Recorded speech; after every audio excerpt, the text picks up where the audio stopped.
Ndugu mtazamaji, karibu kwenye chaneli ya simulizi za kutisha na kusisimua iitwayo The Book of Magic Stories. Kama ndio mara yako ya kwanza kukutana na chaneli hii, tafadhali gusa alama ya kengele ili kusubscribe na uwe wa kwanza kupata notification pale ambapo ninapokuwa nimeweka simulizi mpya. Karibu sana kwenye chaneli hii na mimi ni Ayubu Obedi. Sasa tuanze simulizi yetu. Bahari ya Pasifiki ilikuwa imegubikwa na ukungu mzito usiku huo, mawimbi makubwa yakigonga ubavu wa meli kubwa ya kivita iliyobeba ndege za kijeshi. Meli hiyo ilikuwa inajulikana kwa jina la kimkakati USS Vanguard, chombo kikubwa cha majeshi ya Marekani kilichokuwa kimewekwa karibu na maji ya kimataifa, lakini kwa umbali wa tahadhari kutoka mpaka wa North Korea, ambapo hali ya taharuki ilikuwa imeongezeka baada ya taarifa za kijasusi kuonyesha kuwa taifa hilo lilikuwa likiandaa uzinduzi wa kombora jipya la masafa marefu lililoweza kubeba kichwa cha maangamizi makubwa. Na ndani ya meli hiyo, kikosi cha komando kilikuwa tayari kwa operesheni ambayo haikuwa ya siri tu, bali ilikuwa ya kuzuia vita vya dunia kabla havijaanza. Captain Daniel Carter alisimama kwenye sitaha ya juu ya meli hiyo kubwa, upepo wa bahari ukivuma kwenye uso wake, huku taa za ndege za kivita zikimulika eneo lote. Alitazama anga lenye mawingu mazito na kusema kwa sauti thabiti, "Lengo letu ni kituo cha makombora kilichojengwa ndani ya milima karibu na Pyongyang. Kama kombora hilo likirushwa, litazua mnyororo wa majibu ya kijeshi kutoka mataifa makubwa. Hatutaki vita ya dunia. Tunavunja mpango kabla haujafikia hatua ya mwisho." Ndani ya chumba cha operesheni kwenye meli hiyo, skrini kubwa zilionyesha ramani ya eneo la pwani ya Korea Kaskazini, satelaiti zikionyesha harakati za magari ya kijeshi, mifumo ya ulinzi wa anga na maeneo ya rada yaliyokuwa yakizunguka kama jicho linalochunguza anga. Tom Walker alikuwa akifuatilia mawasiliano ya adui, huku akitambua kuwa mifumo yao ya ulinzi ilikuwa imeimarishwa zaidi kuliko ilivyotarajiwa. Malik Hayes alihakiki mabomu ya SMART na vifaa vya kulipua kwa usahihi.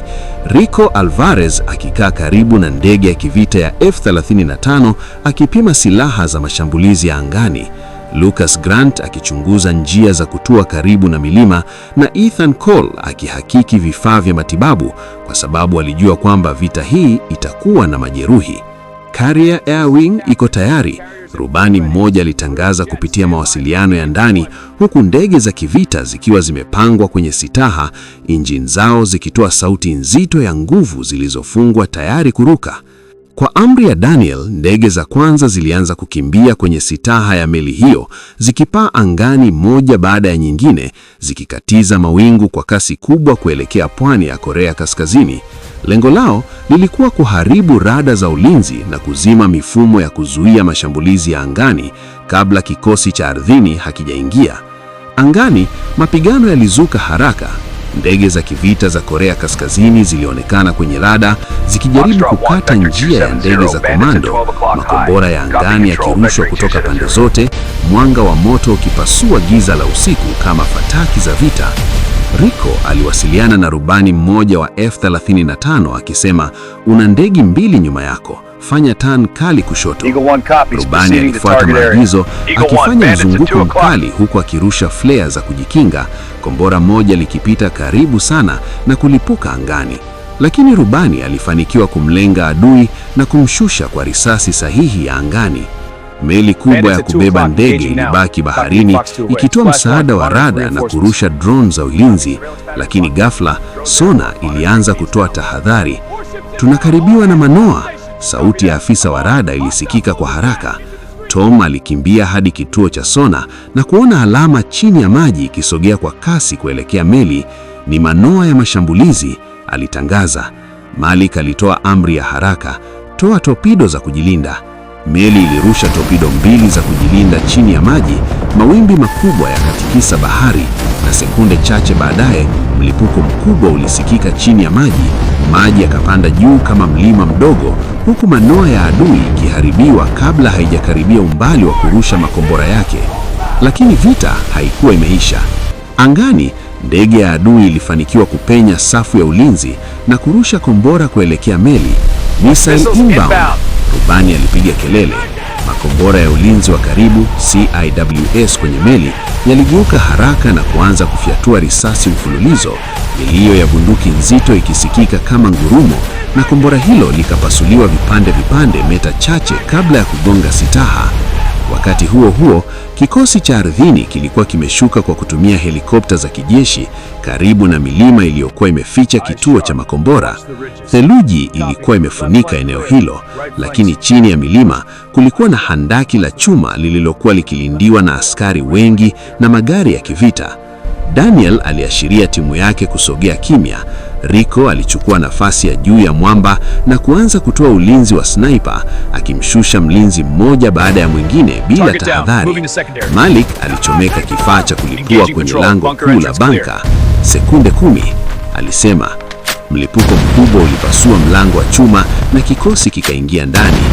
Ndani ya kituo walikuta kombora kubwa likiwa limewekwa tayari kwenye jukwaa la uzinduzi, injini zao zikitoa sauti ya kujiandaa kurushwa. Wanakaribia kulirusha. Lucas alipaza sauti.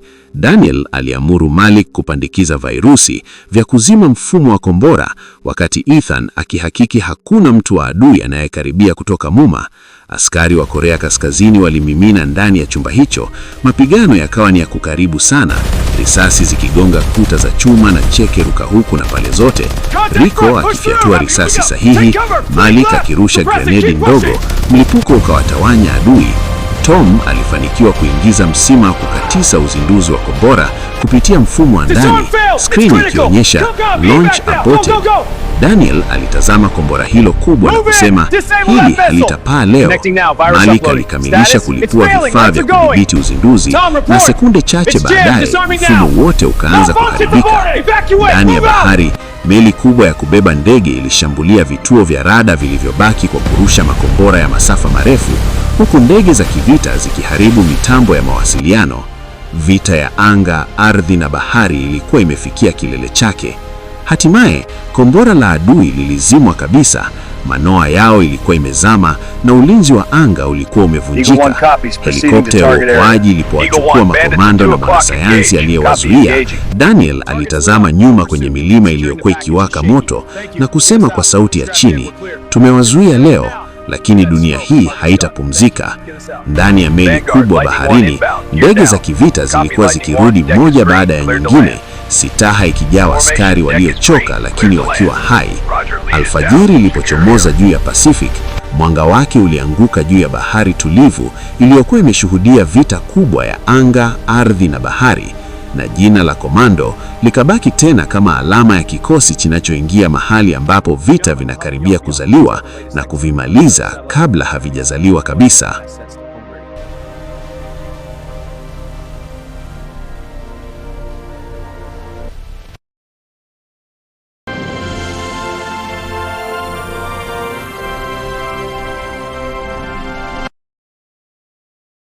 Ndugu mtazamaji, asante kwa kutizama simulizi hii mpaka mwisho, na pia kama umeipenda, niandikie kwenye comment section hapo chini, na pia unaweza kunitumia ujumbe mfupi kupitia namba yangu ya WhatsApp ambayo ni 0766947545, na pia kama una mchango wowote wa kifedha ili kuiboresha The Book of Magic Stories, unaweza kutuma kiasi chochote ulichonacho kupitia namba yangu ya M-Pesa ambayo ni 0766947545.